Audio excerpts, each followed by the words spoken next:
Urban అథారిటీలో ఈరోజు యాక్చువల్గా review జరిగింది.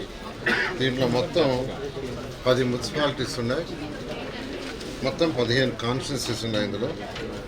అయితే ఈరోజు స్పెసిఫిక్గా ఈ యొక్క 10 మున్సిపాలిటీస్ యొక్క కమిషన్లతోనూ తర్వాత ఇతర అధికారులతోనూ దీని మీద డిస్కషన్ జరిగింది. అయితే ఈ యొక్క అర్బన్ అథారిటీలో ఈ మున్సిపాలిటీస్లో అనేక వర్క్స్ జరుగుతున్నాయి. ఈ యొక్క అర్బన్ అథారిటీ ఒక లేఅవుట్ యాక్చువల్గా ఎప్పటి నుంచో ఉన్న పెండింగ్ లేఅవుట్ని యాక్చువల్గా దాన్ని లేఅవుట్ చేసి యాక్చువల్గా సేల్ చేయటం వల్ల వాళ్ళకి కొంత ఆదాయం వస్తుంది. ఎందుకంటే అన్ని అర్బన్ అథారిటీస్ యాక్చువల్గా ఈరోజు చేయాల్సిన పని ఏంటంటే వాళ్ళు ఇన్కమ్ జనరేట్ చేయాలా, తర్వాత టౌన్ కానీ రూరల్ ఏరియాస్ కానీ డెవలప్ చేయాలి. That is the main objective. అదేవిధంగా ప్లానింగ్, ఏదైతే ప్లానింగ్ చక్కగా ప్లానింగ్ అటు టౌన్స్ కానీ రూరల్ కానీ ప్లానింగ్ ఇది మెయిన్. ఆ రోల్లో యాక్చువల్గా వీళ్ళు ఏదైతే ఈరోజు ఇక్కడ చేశారో దాంట్లో దాదాపు ఈరోజు 57 కోట్ల రూపాయలు ఈ 10 మున్సిపాలిటీస్కి ఈరోజు డిస్ట్రిబ్యూషన్ చేయడం జరిగింది. ఇది మెయిన్గా ఎందుకంటే end to end roads, drains first priority, ఆ తర్వాత లైట్స్, పార్క్స్. అంటే ప్రజలు జనరల్గా ఎక్కడైనా ఒక మున్సిపాలిటీ అయినా పంచాయతీ అయినా ప్రజలు కోరుకునేది ఏంటంటే ప్రతిరోజు వాళ్ళ ఇంటి నుంచి వచ్చే చెత్త దాన్ని క్లీన్ చేయాలని కోరుకుంటారు. అది క్లీన్ చేయటం ఒకటి. రెండవది యూజ్డ్ వాటర్, ఏదైతే బాత్రూమ్ అయినా కిచెన్ అయినా టాయిలెట్స్ అయినా ఏదైతే యూజ్డ్ వాటర్ ఉందో దాన్ని డ్రైన్స్ ద్వారా బయటకు పంపించాలని కోరుకుంటారు. మూడవది చక్కటి రోడ్లు, తర్వాత లైట్స్, తర్వాత ఇంక పార్కులు, ఇలా మినిమం బేసిక్ ఇన్ఫ్రాస్ట్రక్చర్.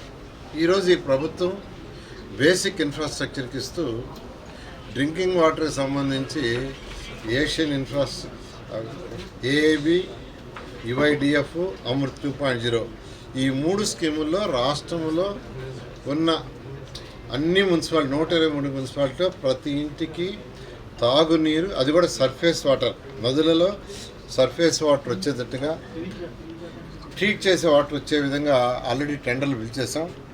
రాష్ట్రం అంతా 123 మున్సిపాలిటీస్లో వర్క్స్ గ్రౌండ్ అయినాయి, వర్క్ జరుగుతుంది.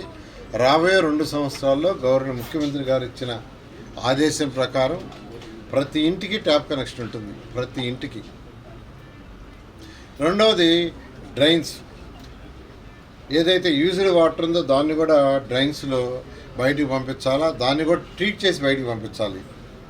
దానికి కూడా ఎస్టీపీలు యాక్చువల్గా శాంక్షన్ చేశాము.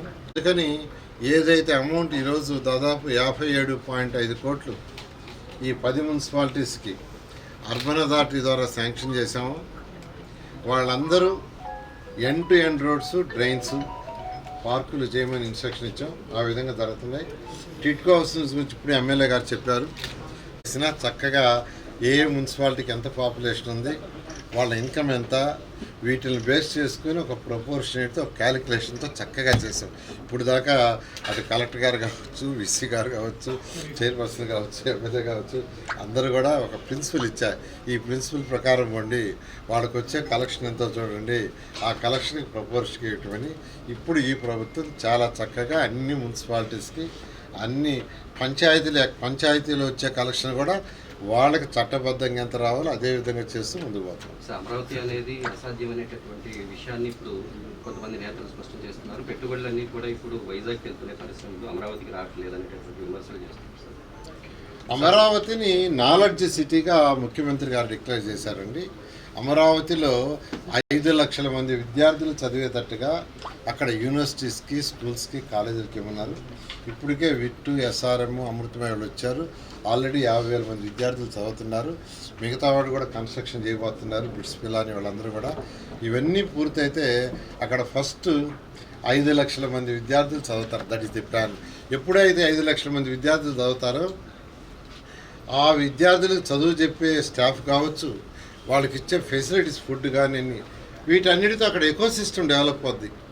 అంటే ఎంప్లాయీస్ వస్తారు, ఎంప్లాయీస్కి ఇల్లు కావాలా, వాళ్ళ పిల్లల చదువులు స్కూల్ కావాలా, వాళ్ళ పిల్లలకి వాళ్ళకందరికి హాస్పిటల్స్ కావాలా, ఆటోమేటిక్గా అన్నీ డెవలప్ అవుతాయి. అలా గౌరవ ముఖ్యమంత్రి గారు రాయలసీమకి solar projects, hardware industries, electronic industry plan చేశారు. విశాఖపట్నంకి ఐటీ అండ్ స్టీల్ ప్లాంట్ ఫార్మస్ చేశారు.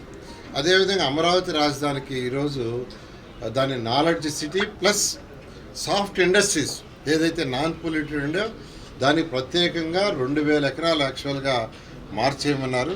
ఆ విధంగా చేస్తున్నారు. కాబట్టి అన్ని జిల్లాలు 28 జిల్లాలకి సమతుల్యంగా ఈరోజు అటు రాయలసీమ కావచ్చు, కోస్తా కావచ్చు, లేదా ఉత్తరాంధ్ర కావచ్చు బ్యాలెన్స్ చేస్తున్నారు.